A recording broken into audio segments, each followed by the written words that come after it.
Hello guys, I'm Tom, and today we're going to take a look at who John Wick really is.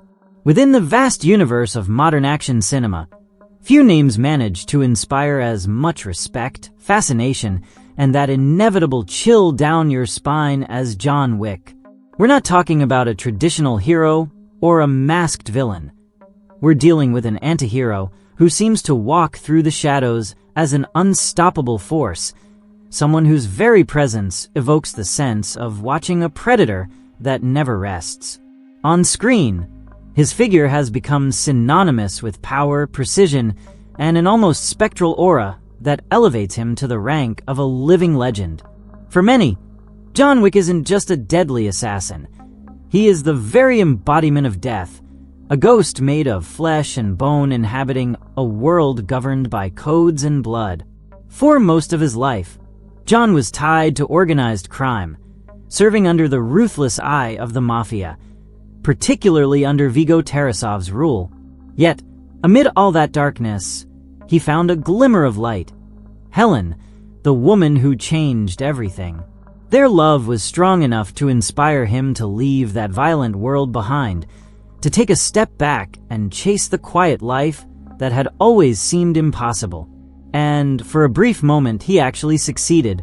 But tragedy, like an inevitable and merciless strike, caught up with him. Helen's death not only stripped him of his happiness, but also threw him back into the spiral of death he had once tried to abandon. At first, his return was driven by vengeance. Later, he found himself trapped in a web of debts, oaths, and unbreakable rules that pushed him toward the very fate he had tried to escape. It soon became clear why they called him Baba Yaga, the Boogeyman, a being whose reputation instilled fear even in the most merciless assassins. His story, his fighting style, and the way every detail of his world has been carefully woven into film cemented him as one of the most iconic antiheroes, not only in the action genre, but also in modern collective imagination. In this narrative journey, we're going to dive into John Wick's origins, his life before the first installment of the saga. We'll explore the hidden corners of his universe, the Continental, the intricate secret network of assassins, his character, his codes, and the skills that make him a nearly indestructible combat machine. His real name was Jardani Jovanovic, and he was born in Valia, Russia, on September 12, 1964. Orphaned at a young age, he was taken in by a close friend of his father, who became his mentor and guide. While the films only brush over his childhood, the prequel comics reveal harsher truths. John grew up on the streets of El Sauce, Mexico, surviving as a street thief, competing with other children to steal whatever valuables they could find. One episode marked his destiny forever. After stealing a major loot from a criminal group, those unable to identify the thief unleashed a wave of reprisals that ended in the massacre of 53 innocent villagers. That event carved itself into his memory as a wound that would never heal.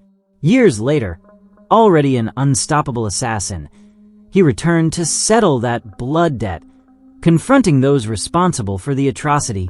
Later, the third movie revealed a fundamental chapter. John was adopted by the Ruska Roma, a powerful Romani organization in Belarus. There, under the iron rule of its leader, he underwent brutal training, from martial arts and hand-to-hand combat techniques to the use of weapons with movements so precise they were almost choreographed. It was a period that tempered both his spirit and his body, leading him to achieve a skill that seemed superhuman. In this environment, he forged bonds that went beyond professional ties, such as with Katia, who became his adoptive sister. It was also here where he took on the name Jonathan Wick, later shortened to the now iconic John Wick. After that chapter, his life took him to serve in the United States Marines, as confirmed by the tattoo on his back, Fortes Fortuna Adevet, fortune favors the bold.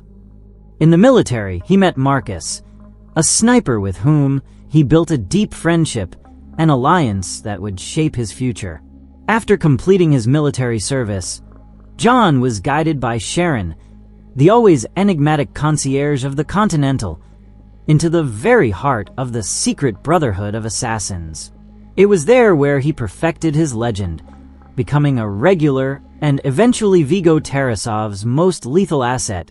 The Continental is not just a hotel. It is an exclusive sanctuary for assassins, a neutral ground that offers everything from medical services to tailors capable of crafting bulletproof suits and an endless catalog of weapons.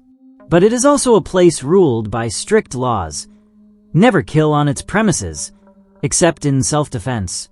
Respect debt markers, and never target its employees or the members of the high table. Thanks to his coldness, surgical precision, and deadly efficiency, John Wick earned a reputation that spread like a whisper in the dark. Baba Yaga. He was the specter everyone feared to summon, the man credited with impossible feats, like that famous story where he took down 3 men using nothing but a pencil. Helen's love, however, was the only force strong enough to stop that tide of blood.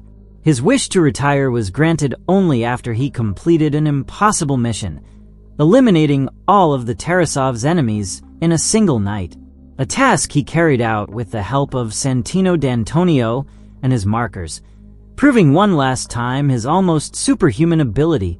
After that feat, John left the game, convinced he could enjoy a peaceful life alongside the woman he loved. But illness took Helen far too soon, leaving John with a devastating void. His only emotional refuge was Daisy, the little puppy his wife left him as a final gift, a symbol of love and hope.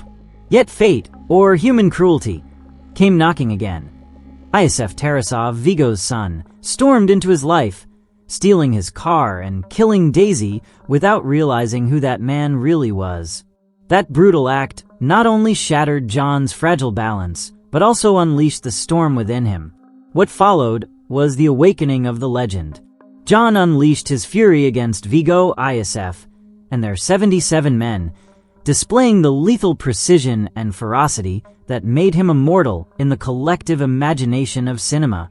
Thus began the saga that redefined the action genre and introduced us to the living myth of John Wick, a man who walks between life and death, dragging behind him a story stained with tragedy, unbreakable codes, and stylized violence. In the second film of this saga, the universe of John Wick trembles once again. At first, it seems like the legendary assassin finally manages to catch his breath.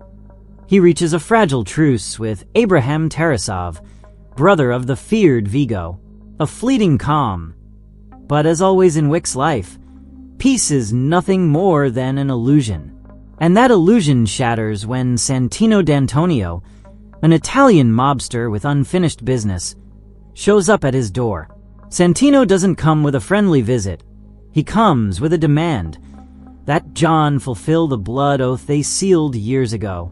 Wick tries to refuse, with the courtesy of someone still clinging to life outside that world, but Santino responds as only a mafioso would, by reducing John's house to ashes. Bound by the power of that pact, John is forced to accept the assignment.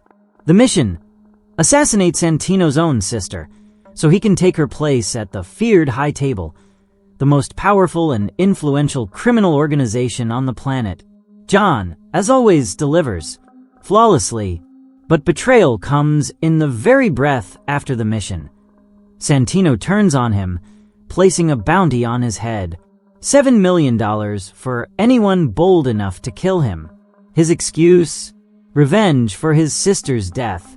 The truth: a pragmatic move to erase any connection to the crime. Thus begins a global manhunt. Wick, cornered, must carve his way through the hordes of assassins eager for the reward. Every gunshot, every strike, is a reminder that Baba Yaga never runs. He faces, destroys, and keeps moving. When Santino feels defeated, he seeks refuge in New York's Continental, convinced that there he'll be safe. And it's true. Within those walls, the most sacred rule applies. No one can kill on that neutral ground. But John Wick is not a man who lives under other people's rules. and he crosses that forbidden line. He executes Santino in the very heart of the Continental. That moment marks a point of no return. John is excommunicated, outlawed, turned into a pariah with no protection whatsoever. By that point, his legend already counts 205 kills in just 10 days. People no longer see him as a man. They see him as death incarnate. The situation escalates when Winston, the elegant and enigmatic manager of the Continental, delivers the final sentence. The bounty on John's head has been doubled by direct order of the High Table. And worst of all, John has lost all rights to the Continental's privileges. No weapons, no doctors, no intel, no safe haven. Just him against the entire world. The third installment, John Wick, Parabellum, makes it clear right in the title. Prepare for war. And that is exactly what we witness. John faces elite assassins, impossible traps, and the endless resources of the High Table. They chase him around every corner, ambush him in every street, while an adjudicator from the organization ensures the Continental fulfills its role. Elite specialists are dispatched with one single purpose: to exterminate him. But John endures. The film becomes a spectacle of brutal, breathtaking choreography. Stabbings, bone-shattering blows, impossible falls, point-blank gunshots, even a fall from a building that would be fatal for anyone else.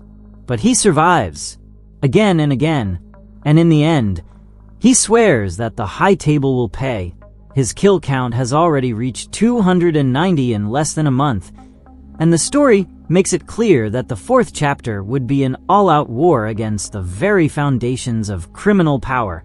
But to truly understand who this man is, we must also stop to consider his physique, character, and abilities. John Wick is tall, with an athletic and strong build, lean, yet perfectly balanced. He appears to be in his late 40s, though his resilience makes him seem almost indestructible. His long, dark hair, always paired with a beard that reinforces his elegant yet fierce aura, is combined with his iconic attire, a black three-piece suit, shirt, and tie. Often, beneath that impeccable appearance, he hides bulletproof vests that keep him standing through battles that would kill anyone else. His presence, before even firing a single shot, already exudes that of a refined, deadly killer. His personality is defined by discipline and silence. He speaks little, observes much. His orphan childhood, the training under the director of the Ruska Roma, and his military experience shaped him into a cold, calculating man, nearly impenetrable. And yet, beneath that armor, he upholds a strict code. He does not harm innocents. He keeps his word, and on occasion, he even grants mercy. That combination of brutality and morality makes him more than just an assassin. It makes him a man of honor. His relationships reinforce that duality. Helen, his wife, was the only reason he ever left it all behind. Marcus, his friend and sniper Winston, and Sharon, the key figures of the Continental, all represent bonds of respect and mutual loyalty. And although John prefers negotiation over bloodshed, his world always pushes him back onto the bloodiest path.